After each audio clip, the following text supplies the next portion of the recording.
Hi, I'm David Duseck, longtime golf equipment writer for Golf Week, golfweek.com, as well as USA Today Sports. But today, I'm joined by a couple of guys who are going to give me an education in the new Mitsubishi Diamana family of golf shafts. We've got three different shafts we want to talk about today, and I can't think of anybody better to educate me and hopefully educate you about what Mitsubishi Diamana is going to be about for 2025. I'm joined today by Jason Falcides, who is a player development representative for Mitsubishi. Jason, how you doing today? I'm doing fantastic. How are you doing, David? I'm doing really well, thanks. I'm also got Joel Lynch, who's an LPGA Tour rep for Mitsubishi. Joel, how are you? I'm fantastic. Good to be here. Brimming with enthusiasm as always. There's Joel right there. He's got the great flags behind him. Guys, it's been a really exciting and a big year. 2024 was fantastic, obviously, for Mitsubishi. You had some new toys to play with and to sort of give out throughout the course of the year with the Mitsubishi Diamana. We had whiteboard, we had blue board. We're going to talk a lot about those golf shafts, and we've got a new shaft we want to talk about a little bit at the end. But let's get right into it with these different products. Tell me a little bit, Jason, let's sort of begin with you. Cosmetically, when new golf shafts come out, it's one of those things where everybody wants a cool looking golf shaft that's on their club. But I would imagine from an aesthetic point of view, there's a really fine line between something that looks cool and the players can get excited about and something that's visually distracting. What was the initial sort of viewpoint, or what were the reactions you were getting on the tour from players when they heard about and then saw the first Diamanas coming back out? Absolutely. Yeah, it's a great question. We get it every single time a new Diamana releases. We try to find the cosmetic that gives some character to the legacy of the brand. And one of the most important parts of that is the board. So one of the big things that we mentioned early on, especially with whiteboard, is the board is back. So we talked about the fifth generation did not feature the large Diamana logos, which obviously still had a lot of character to it, but bringing that board back really brought a lot of players that had not seen the board for several years back into the family, and we're really excited to see it. So that was probably the biggest cosmetic opportunity that we saw that connected really well with the players out in the field. Gotcha. Jason, what was the reaction from amongst the ladies out on the LPGA? As you can imagine, has a bunch of flowers on it. Pretty good, actually. That's the first thing they gravitated toward, honestly. It's like, hey, I hope I hit this well, just because it looks so pretty. That was basically the reaction for sure.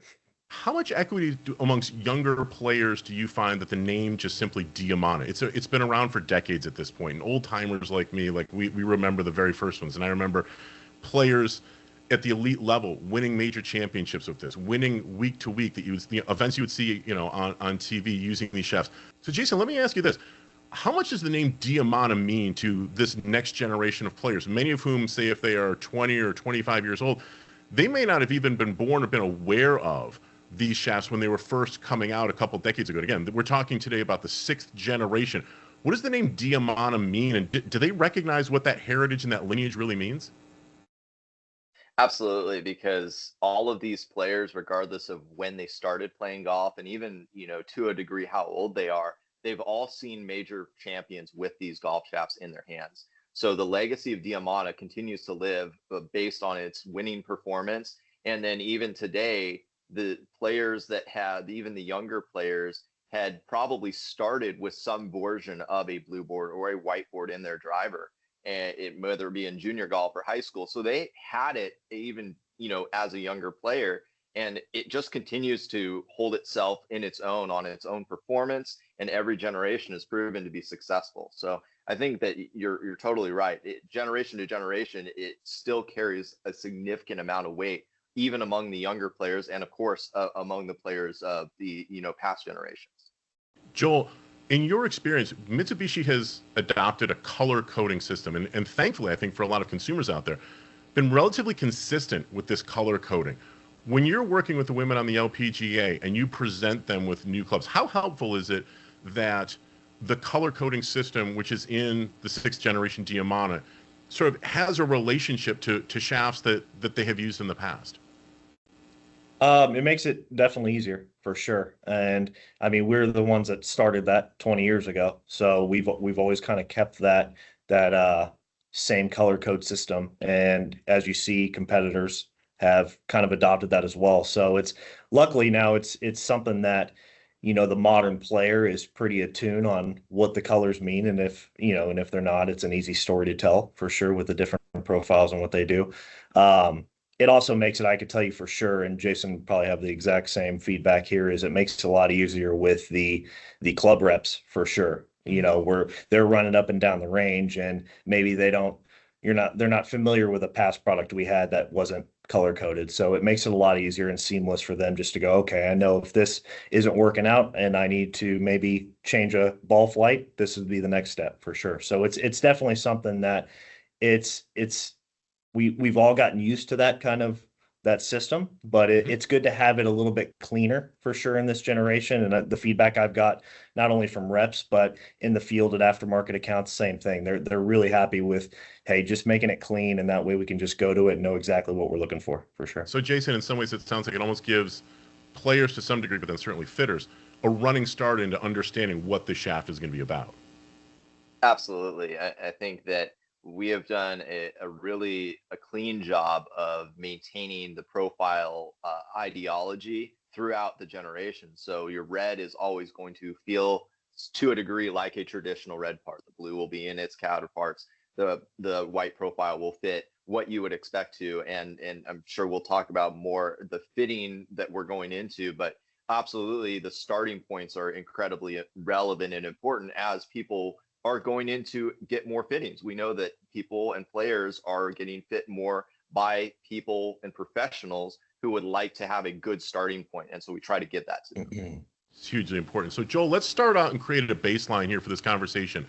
Blue Board came out in summer of 2024, and that is, no disrespect, probably the most iconic of them. Blue Board has been one that's really the workhorse of the lineup. Tell me what people need to know, what they should be aware of about 6th generation Blue Board. So really, Blue Board, the story with it, and always has been for the most part, it will be feel. Very, very smooth profile.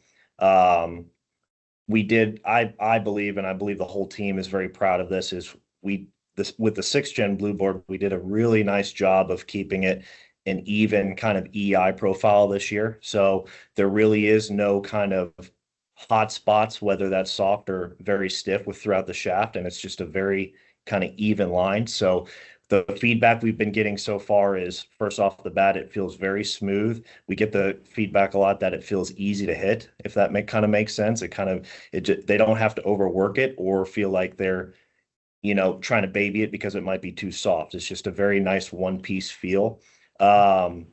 And obviously the blue part is always going to be our most versatile performance part for sure. So it's going to fit the vast array of swings out there. Obviously you're going to have some that will not go into it, but it's going to be something that I fully expect it, and we all do, to be our most successful and easiest part to fit for sure. Jason, when he says that the first and foremost, this is about feel, what are some of the words that players, if they're able to describe feel, what do they tell you? What do you hear on the range when players are discussing what Blue Board feels like? Absolutely. The most common is smooth. It's a very tough term to define and quantify, I would say. If you were to get a little more perceptive with some of the players, a lot of them would say easy to load, easy to manipulate, create different flight patterns or different feel patterns, right? Because that's where flight comes from, is different feels. So it's a very easy and consistent product to deliver at the bottom the way that you want it to. I think that would be the very easiest vernacular to say it. Okay, so obviously Mitsubishi does a lot of product testing, both with humans, robots, tons of different things. You guys have to be really dialed in with your OEM partners to know how different shafts are going to behave and hopefully enhance all the different woods that are going to be coming out in a given year. What are the different product testing experiments and things like that that you folks ran on Blue Board? What did you learn? What did you know that Blue Board was going to be like as you were getting ready to bring it out to the tours for the first time? Yeah, I can take that. Actually, what I'll do is pick it up. We had a nice testing at Doral about a month ago, actually earlier this month. So we kind of really wanted to hone in on, on gears, kind of what on a motion capture system, what these three profiles do really, and throughout the swing and how they differ from each other. And so we had, correct me if I'm wrong, Jason, I think we had about 15 to 20 players. And I would say the average ball speed of these players was probably right at 170, maybe a hair under. So, I mean, these were quick players, a couple of them tour players. So, what we were really trying to get an idea of is, with a robot, we know what these are supposed to do flight wise, spin Right. wise, launch wise, right? But what we were really trying to hone in on is how would these, really dial in for different swings, different load types, different release patterns, and everything like that. So I will say one of the biggest things we took out of that test earlier this month with Blue Board specifically is because of that kind of even design that we opted in with Blue Board this year and having a very even profile is it had very little, what's the word I should use? Change in deflection throughout the swing, right? So it didn't bend too much toward the tip or too much in the middle or too much in the handle, right? It was a very even kind of bend Consistent. throughout the Sorry. swing. Yep. A consistent part. Yeah, very, very, very much so, right? But even the gentleman that was running the test, and this is, I mean, Gears is his system.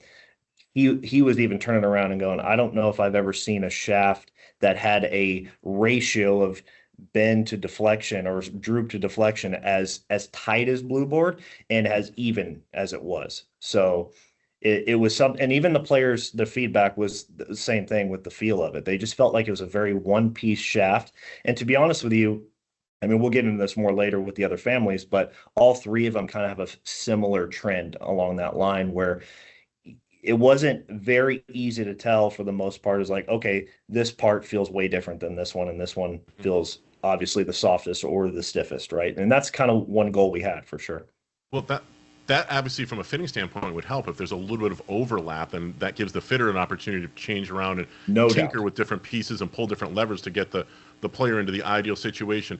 Jason, Absolutely. when you're sort of reflecting on this, players who maybe have history, they've played a Blue Board in the past or they're sort of familiar with Sure. it, what will they notice from previous generations that might be different when they get into sixth generation? What are they going to see in terms of ball or feel that might be different from what they've felt in the past?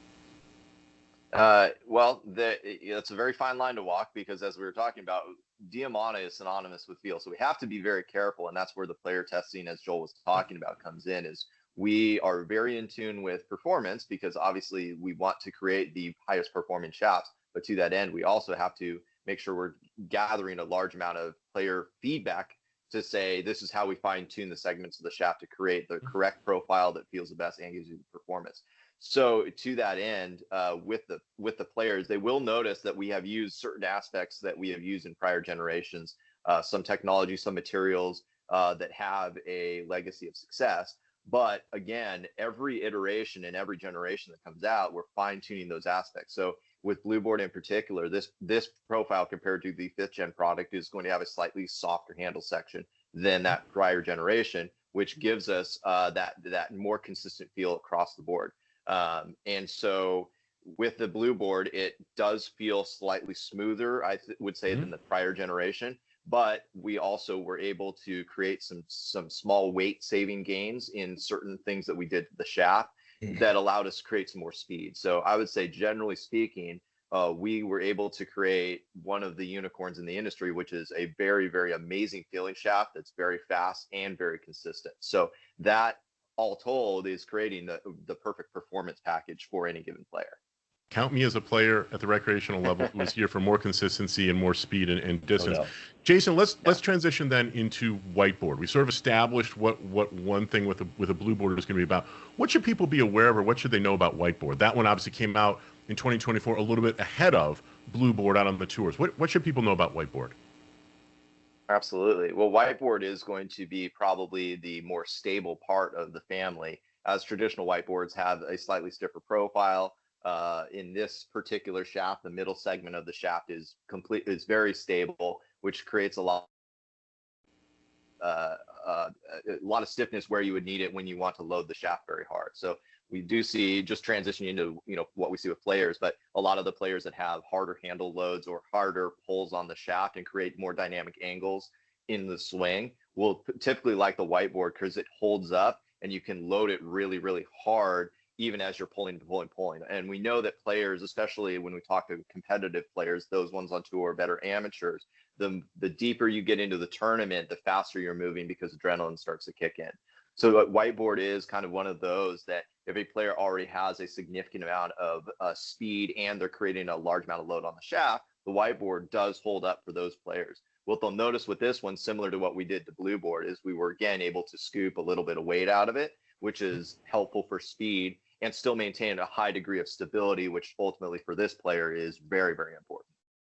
So, Joel, with your experience with women out on the LPGA, how often do you find, as I think they are underappreciated with how efficient they are with their drivers? I mean, a lot of the women, a lot of recreational players may not be aware of, they are so good at hitting up on the ball, having a really positive attack angle, creating the most ideal launch conditions they can, because obviously there are a lot more young women, especially who are really sending it out there. I mean, 280 is no longer going to raise a lot of eyebrows on the LPGA. Right.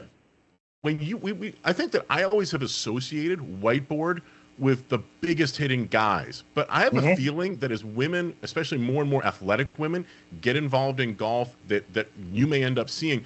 How much more do we sort of see not just blue board, but maybe some whiteboard stuff get out on the LPGA? And how often do you find yourself fitting women into a whiteboard shaft? It's a great question. Actually, to tell you the truth, when we launched it, well, on tour, we launched it, I want to say probably around this time last year is when we started kind of getting out. I think our first event was on PGA with it. So, but I started using it for the bulk of the January, first full field event, last week of January this year in 2024. And I think right off the bat, we had about, I want to say 8 WBs and drivers on the first event on that tour. So it's been extremely successful on LPGA for sure. So, and part of that is, and part of it is what Jason kind of alluded to, is one of our advantages, and I think we need to do a better job of telling more people this, is the weight saving ability we have and the materials we use and the freedom we have because we design our own materials and use our own materials for the most part, is that weight saving, especially on my tour, really, really helps. I mean, 5 grams goes a long way for swing speed out there. So WB, a 53-gram stiff is a significant amount lighter than our competitors for the most part, and in that 50 stiff area. So speed has been one big thing that we've seen an advantage on with WB and now BB for sure. But WB right off the bat, one thing we're seeing is some extra speed compared to other 50-gram parts out there. And also, I would say the biggest thing, and this again goes down to the consistency of the structures in all 3 parts, is the center face contact on the driver has been something where WB has shined for sure on our tour. So, and I get your question. I get this question actually a lot, even internally, is, hey, why do you see so much success on that tour with WB? And one of the nice things about WB is you think of whiteboard, you think of just this thing that's only going to fit fast players, and like Jason said, very aggressive loaders and very late release patterns because of a stiffer tip. Well, the tip section's not super stiff, so that allows it to be a very versatile part even in its own right. It is definitely, I would say, relative to blue boards, something that is going to be someone for a little more aggressive swinger, but with the tip section being, I would say pretty friendly when you compare it to some of those black or white parts. It's a very versatile part. And if we're trying to drive a window down or have a particular feel for a player that maybe thinks that BB is maybe too smooth for them, then WB is an easy part to get in. Jason, let me sort of follow up on that. It's great from a fitting standpoint to have some overlap between blue and white. It's going to give fitters and players an opportunity to try and sample a little bit of both and see what's going to maybe fit the player the best. What would be the things that you would look for, numbers, ball flight, words from the player, that would make you sort of lean one way or the other during a fitting, white or blue? That's a great question. It is we'll say this, to the end of time. Joel and then the other tour rep Kevin, myself, will always say player dependent, super player dependent. But A lot of traditional fittings have come down to launch and spin. That's been your main metric for giving yourself windows to work with on shafts. And we obviously, as we said, that's an easy way to package it. But going deeper into it, a lot of it will come down to what we're watching. We're all golfers. We all understand the swing. We understand how players create speed, create load patterns, which lends itself to different profiles. And then we're constantly asking, how does it feel? How does it feel? How does it feel? And so when I'm working with a player and I'm starting, say, with a blue board, and the player is telling me, hey, it feels a little bit too soft. I feel like I lose it in transition. Immediately going to tend to go to a whiteboard, right? So that's going to be an easy trigger for me. Or if the player says, hey, I like the way this feels, but I kind of like to drag it and I like to pull the club a little more to the left and let it fall out. A lot of times I'll lean towards the whiteboard as well, because I know that handle pullers get faster in transition. They don't slow down. So typically they're going to want to feel the club move with them moving to the left side. So that is another easy kind of trigger to tell me, which way we're going. Now, on the other side of it, if they're in a white profile and they say, hey, I kind of feel like I have to really dig into the shot to get everything out of it. That's a really easy trigger for me to say, oh, you must be more of a tempo, maybe a smoother swinger profile. And I might go back to blue board in order to give them that sequence they're looking for to create the right matchup, because ultimately that's what we're looking for. Okay, so Joel, I want to transition into something that's going to be new for the first quarter of 2025. Red board. I mean, not exactly a secret. It was something that was seeded in the second half of 2024 out on the tours. Anybody that's got experience with Mitsubishi could have seen this thing coming around the mountain miles away. Talk to me about what people should be aware of about the third member of Generation 6 Red board. So Red board is a very interesting design for us this year. It's a little bit different than we've usually done, and I think most of our competitors do in a what you would quote unquote a red part. I would say the first characteristic you should think of is speed, for sure. It's a very, very fast part. Again, weight saving, like Jason talked about with the other two, but also just the overall design of it. It's going to be very, for the most part, for most swingers, I would say like BB, the average player is going to have no problem really feeling and loading the shaft. And because of with the typical mid to tip section on red parts will be a little bit smoother, a little softer. It's going to fit a lot of release patterns, I would say, for the average player. And so that lends itself again to more speed. It has X-Link tech just like the other two, so center face contact's really good. The one thing I would say makes RB a little bit more unique than our past Red Series products, Jason kind of alluded about this earlier with BB, is the handle is not super stiff. So most red parts, typically the handle will be one of the stiffest parts in the whole lineup of shafts, and then it would gradually get softer as you go down. So again, I'll bring up EI profile. Is if you look at an EI chart of the whole family, it's kind of, they all fall down the same kind of pattern. They just get incrementally softer as you go from white to BB to red. So red is the softest handle, it's the softest middle, it's the softest tip. So overall, again, smooth is kind of the story there, but it is going to be faster, and it's going to be, I would say, easier to manipulate and kind of easier to find for the average player, for sure. So Jason, hearing that, it sort of goes against the stereotype that I had in my own mind, that red product is for golfers who struggle with clubhead speed. They struggle to get the ball up in the air. They're looking for a part that will help them maximize out carry distance and therefore overall distance. But in Generation 6 with Diamana, that's not necessarily the case, and it sounds like, with red, is it? Totally true. The story that we're trying to get into with the fitting side of it is that we give you a complete family, and not a family of one's a game improvement, one's a better player, one's a better player, right? So we're trying to give you a package that basically gives you the best tools and says to the fitter, pick the best tool for the player that you have in front of you. And Redboard, to that end, creates not only this smooth profile, this slightly different storyline than we had seen with previous red products. One of the other aspects of it, it's the lowest torque out of all three of the parts. So that gives us a good degree of consistency and allows us to control the field to make it, even though the part is softer, it doesn't feel overly soft compared to the other two counterparts. So that's a really cool feature that means that better players will still feel stable without overly harsh, which is the important part that we're looking for with Redboard. Still hits the launch and spin windows that you're looking for, creates the right dynamics during the swing and sequencing. And if the player fits into that category of, hey, blue board's nice, but I still feel like my tempo, I want to be a little smoother with it, red board might be the ideal candidate for that type of player. Gotcha.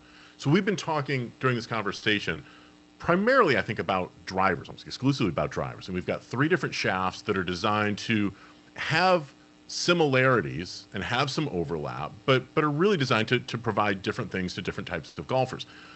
But elite golfers and many of the people that, fans of golf are going to see on TV, week in and week out, are using their fairway woods, specifically their 3 woods, as secondary driving clubs. We're seeing more and more mini drivers get put into play.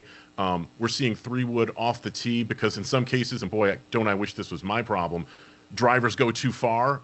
Boy, that's a world that I just don't understand. But it's something that makes a lot of sense as analytics becomes a bigger and bigger part of the world of golf.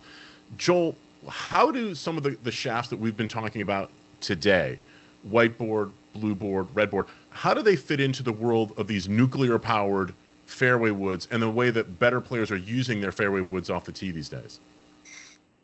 Yeah, I mean, kind of going along with what we're saying. I mean, it's the first thing I think of as far as what gives us an edge, and when you go throughout the bag down through the woods, right, is with what we're seeing in the contact of the 6th-gen Diamana line so far, and how consistent it is in the center face. So, whether it's a driver, a 3 wood, a 5 wood, that X-Link tech that we put in all of our family of shafts now.